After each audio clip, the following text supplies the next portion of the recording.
true life and music history, the Ants Human Stars podcast, with your hosts, Caleb and Digo. Are you ready? Steady. Go.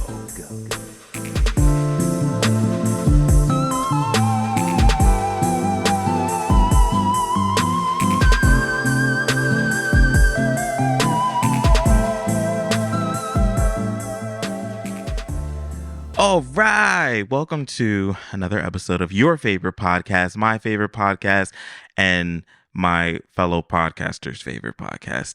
I hate this podcast. Ants Human Stars, ladies and gentlemen. Exactly. It's trash. This is the trashiest podcast as ever. No. I think we ride in style. I think we're glamorous. We are. Just like the stars. All right, ladies and gentlemen, without further ado, give it up for the digital nomad himself. The greatest one to ever do it. Digo, ladies and gentlemen.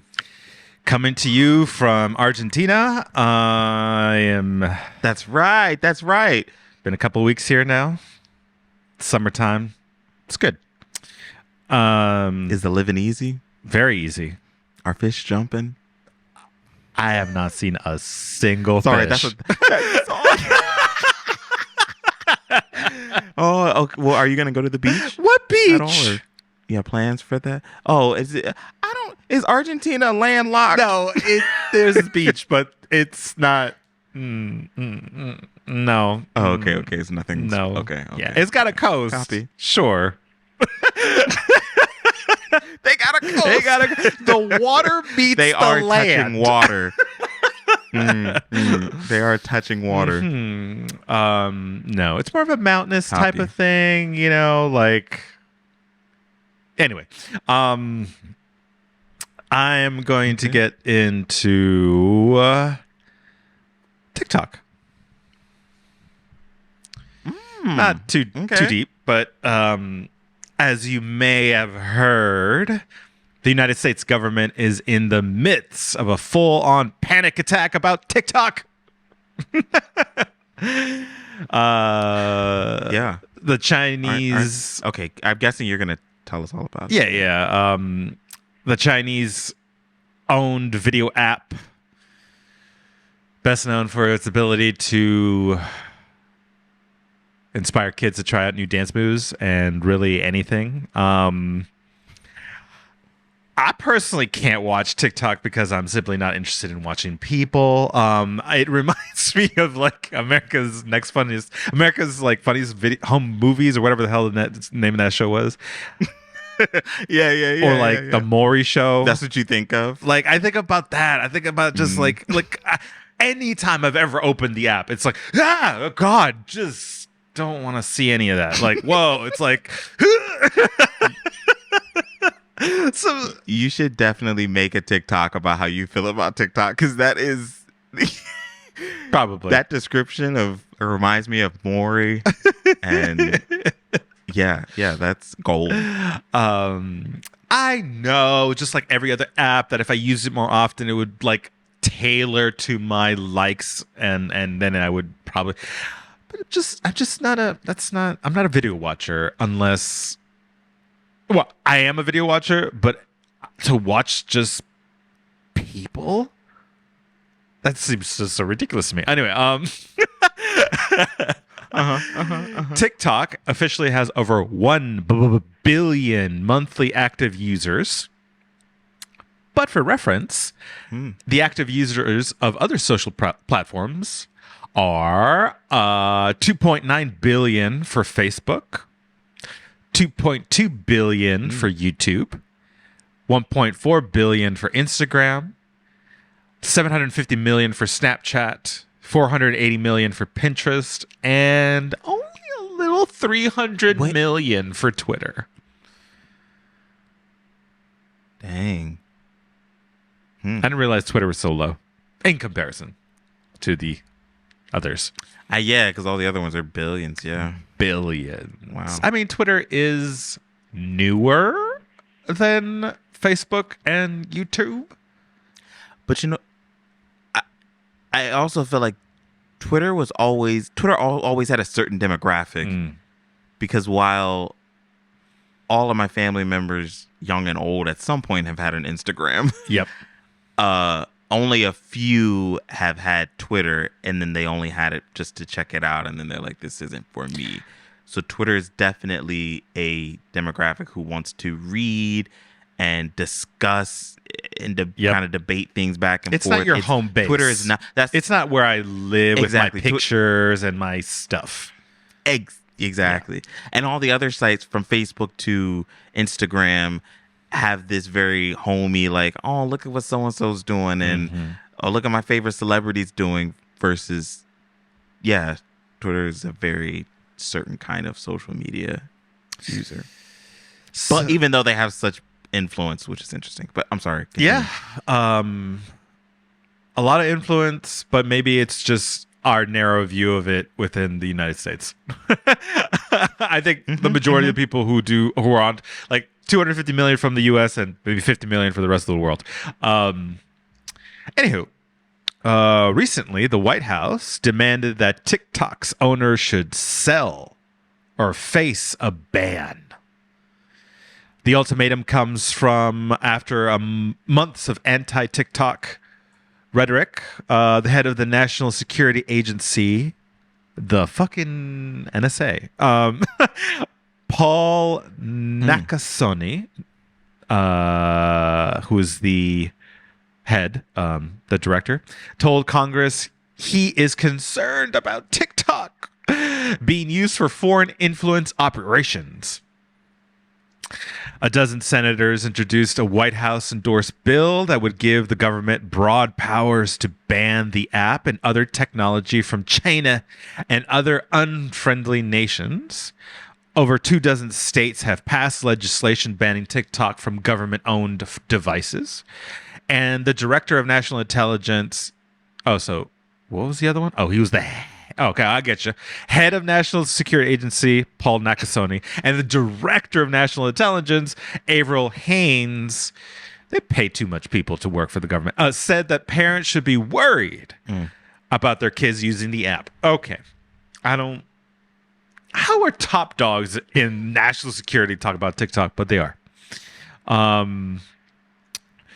U.S. Congress is having TikTok's chief executive, the CEO, Shou Zi Chu.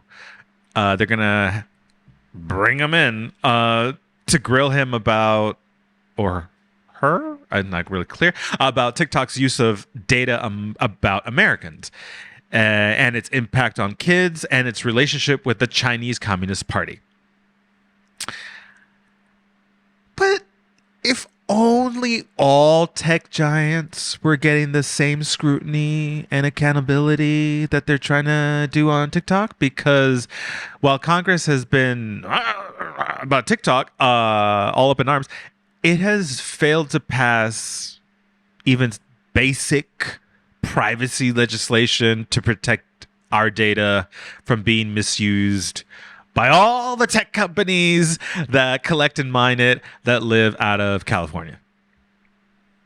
Yeah, you know. Congress has also failed to follow the lead of Europe. They have been pretty stellar in their push to force platforms to be more accountable for disinformation. The whole situation is just basically Red Scare, in which the United States is taking increasingly confrontational stance against China through economic sanctions imposed in the... By the way, is he really getting arrested in 2 days? Anyways, more on that later.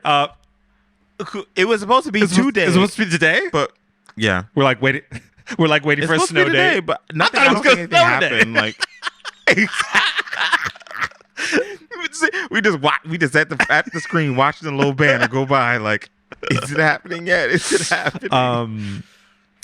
Okay. So, U.S. tech executives and national security leaders have fed into the Red Scare narrative, warning of an AI Cold War in which China could surpass the United States, when China will surpass the United States, and building technology, artificial intelligence, and of course it will. But when you dig into the national security allegations against TikTok, most of the charges, again, could be as easily levied against any of the US tech giants. Most of the exploitation of our data has been caused by them and has not been curbed by the government. So let's get into the concerns.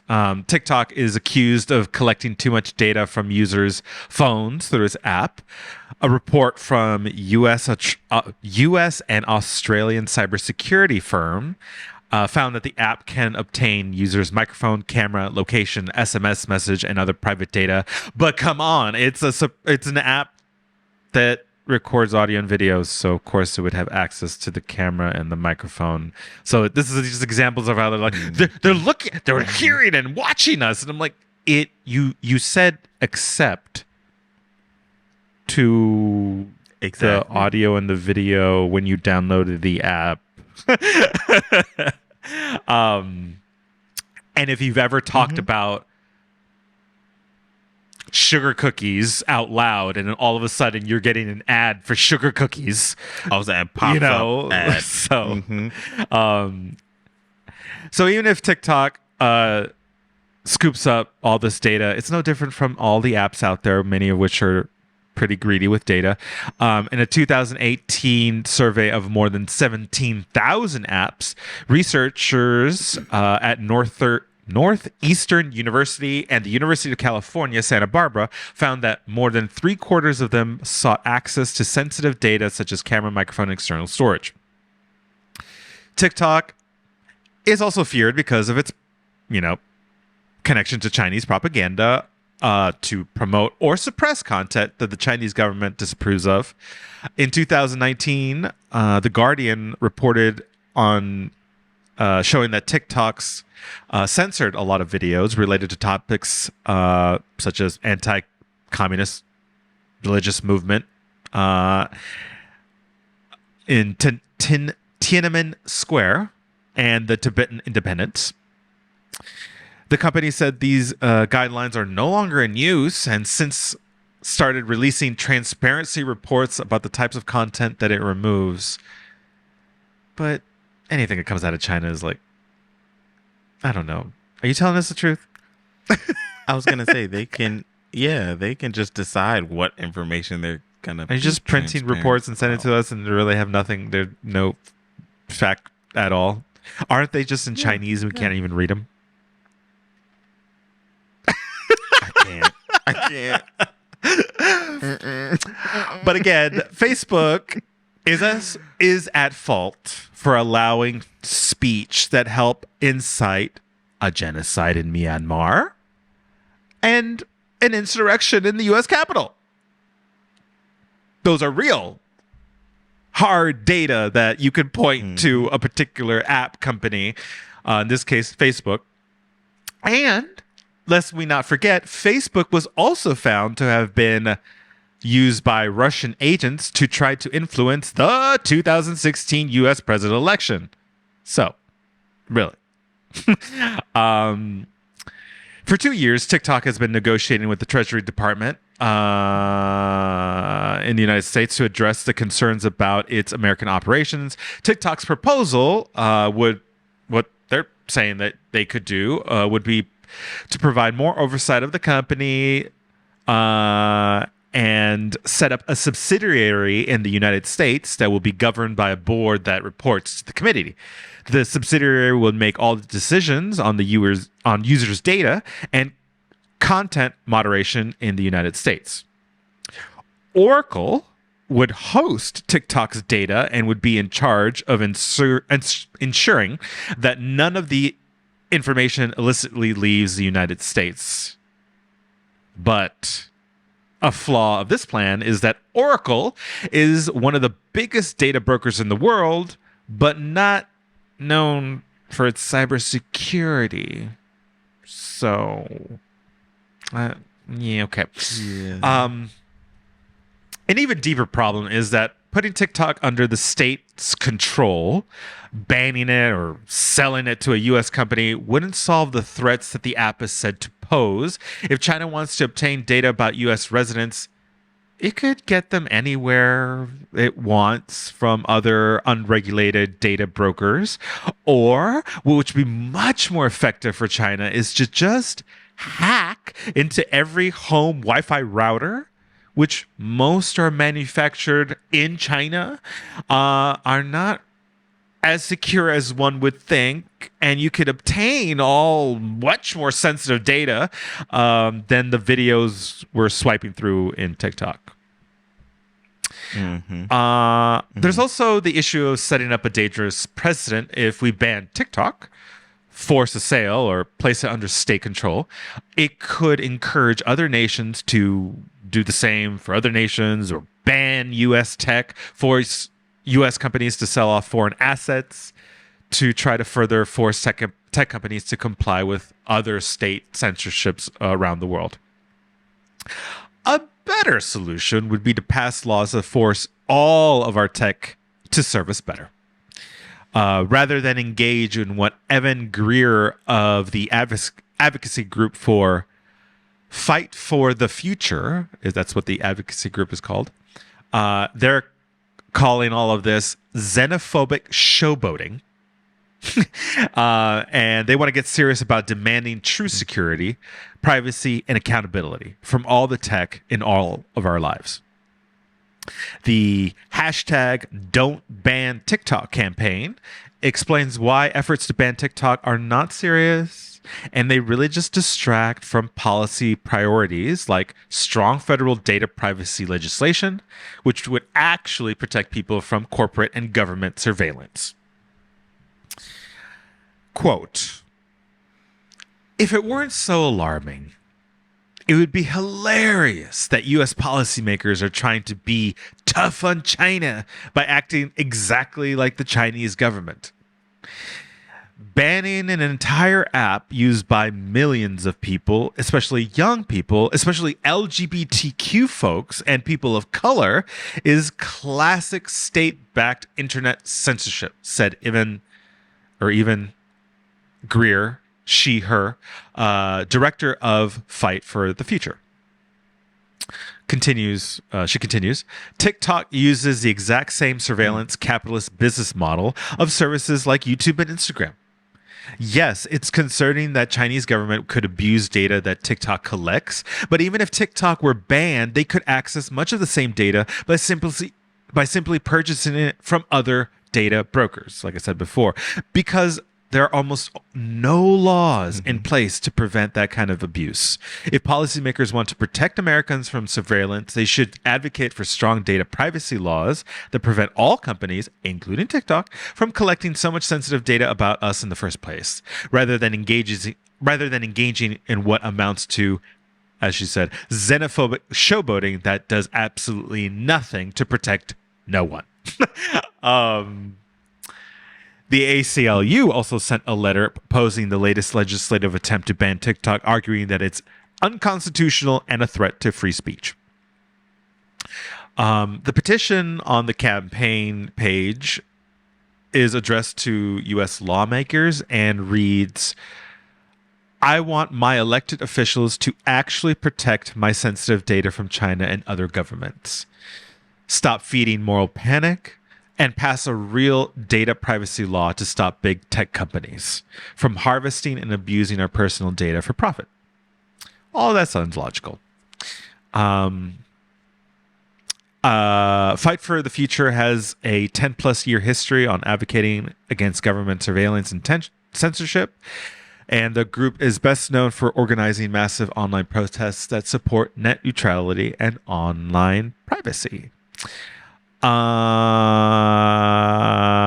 Thanks to the New York Times for this information, and Julia Angwin, who wrote the article, and Wallaroo Media for the current TikTok numbers. How much time do you spend on TikTok? Cool. Per week? Per month? per year. No, exactly. It's like a few minutes, like probably like 10 minutes in a week, if that. I don't even. It's probably like 5 minutes in a week. Um, yeah, yeah. I do follow a few people on there. A couple of music guys that I follow. I do like seeing their stuff. A couple funny people. Um, and so I do. I will find myself, taking a couple of minutes, and I'll just scroll through and see if anybody's put out anything new. But yeah, I don't get on there daily at all. And when I do, it's very short, very very short. Yep. So I the other day, one of my pet peeves about TikTok is that like you open it and it just immediately starts playing, which that's a plus for people. I get that. Sure, it's like instant gratification. Open the app and it just starts. To me, that is the worst thing about TikTok. And I was like the other day, I was like deep into like facts for TikTok. I'm like, how do you suppress or how do you stop autoplay or how do you mute exactly. or how do you what? And no, there's none of that. You can't. You like that's not a function. Anyway, so like whenever I'm in TikTok, it's only for posting stuff about this podcast, and I'm like open it and I'm like quickly jamming into my like profile to go in and like skip anything that's about to play because I don't want to see it. I don't want anything to do with it.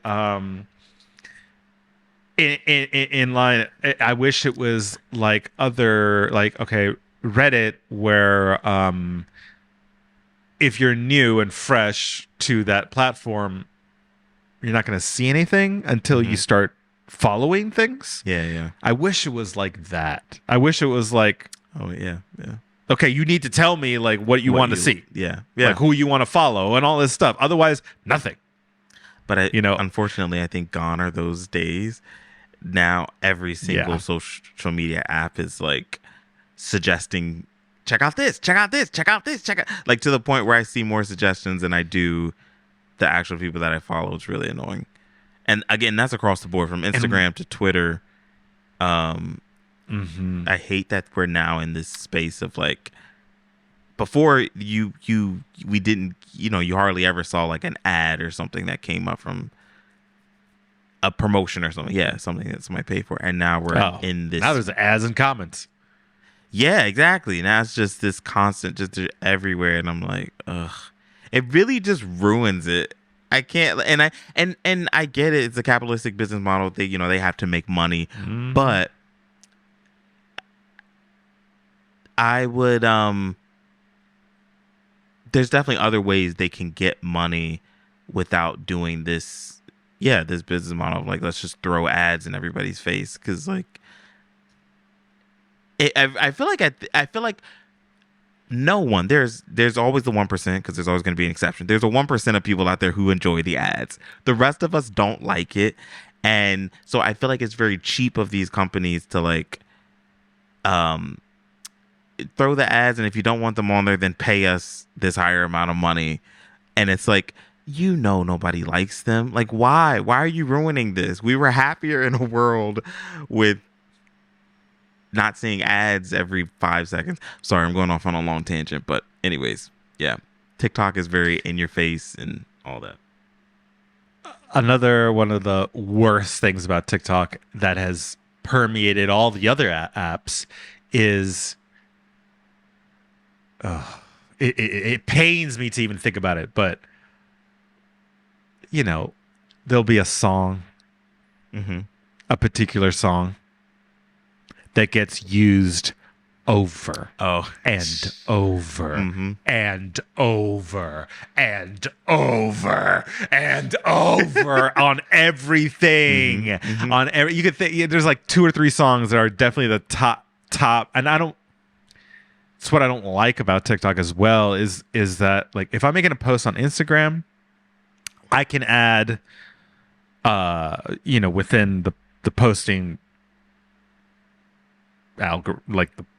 natively through the posting process, tracks like all sorts of almost every single artist that's available. Like you could just add that song to the post. But TikTok is very specific to what songs they can use, and a lot of the I can't add a Madonna or Beyonce or any I can't add those to them from within the posting. So it's just this subset of music. And of this subset of music, there's 5 songs that everybody uses to make their posts, and I'm just I can't. That drives me wild. See, and because that's what's happening in TikTok, that's what's happening in Instagram as well. If sometimes when I'm fucking bored, I'll be going through the stories in Instagram. Hardly ever. And now I'm noticing the same songs that are being used in TikTok over here. And I'm like, fuck this noise. As an artist, I get it. I get it that it's annoying, but at the same time, I'm like, look, I got new music coming out.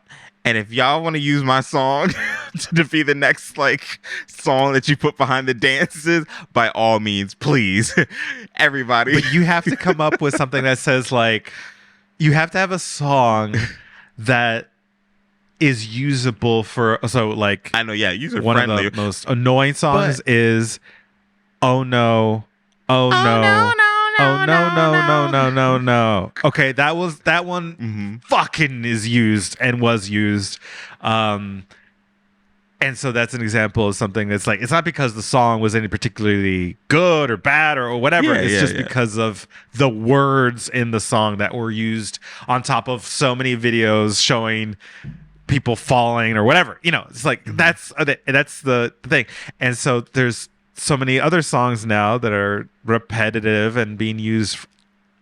It's just I can't even. I'll never you mentioned a couple episodes past when a song gets used into a commercial, but it's imagine in the 90s that song was used in the Ford truck commercial, and then in a Popeyes commercial, and then a McDonald's commercial, and then it's the exact same song for every single thing, and I'd be like, no, no, you're just ripping the song to shreds. I will never be able to hear that song ever again. I can't. Don't. I will never be in a club and be like, oh no, and I'll be like, it's forever burned. I will never be able to hear that song. Please don't play that song next. So as it does spark popularity, it does also kill the track. Thanks for listening to the Ants, Human Stars podcast with Caleb and Digo. Stay connected and get updates about new episodes by visiting our website, antshumanstars.com, and by subscribing wherever you listen to podcasts. If you enjoyed this podcast, please leave us a positive rating and review, and share about us with your community on social media. Thanks, y'all. We really appreciate it.